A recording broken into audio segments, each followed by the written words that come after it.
A new study by the AAA Foundation for Traffic Safety points to a dangerous spike in deadly crashes during the pandemic. To talk more about this, right now we're joined by Elizabeth Carey with AAA. Elizabeth, it is a pleasure to have you here.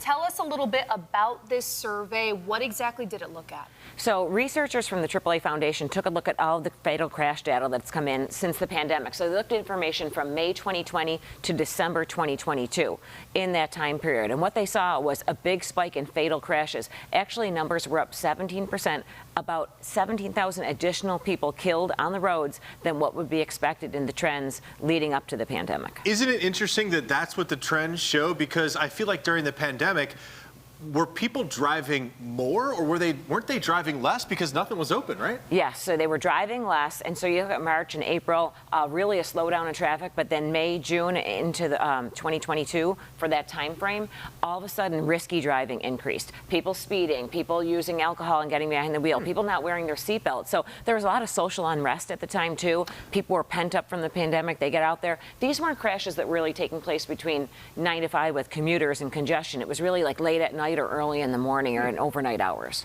So talk about those closer data numbers compared to the COVID years. Is it just simply more people are out on the road now? No, it's just people like being a little more irresponsible on the road, I should say. So when you're thinking about the people that aren't wearing the seatbelt, this affected some groups disproportionately too. All ages were affected, but young drivers especially, male drivers, and disproportionately affected black drivers and Hispanic Americans as well, because some of these were taking place in socially and economically disadvantaged areas as well. So what AAA is trying to do is like raise awareness, let people know, and then educate people to try and prevent these tragedies from happening and save lives. If you think about that time period, more than 114,000 people were killed on roads. That is so many, and the numbers are troubling, especially for those groups that you just mentioned. Double-digit increases to the point of 20 and 30% increases, just absolutely astronomical when it comes to deadly crashes. I'm curious do you think that this is indicative? We were actually talking about this here at in the studio last night about on the roads. It almost seems like people are driving more aggressively or more angrily, or they have shorter fuses.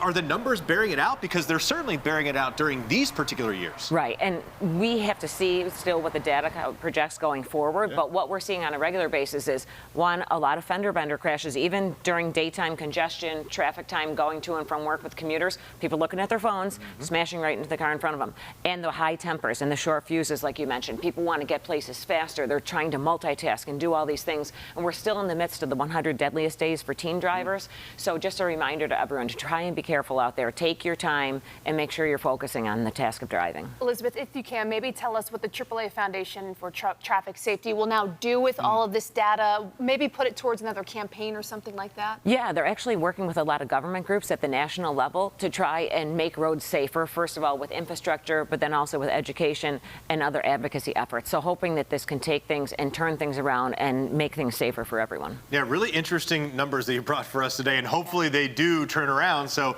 if folks are noticing maybe people are a little bit less nice out on the roads, the numbers are there to show it. So maybe a good opportunity for us all to take a breath, take a pause, and maybe just, let that person in, right? Yeah, avoid the road rage, be kind, right? Exactly. All right, thanks, Elizabeth. Thank you.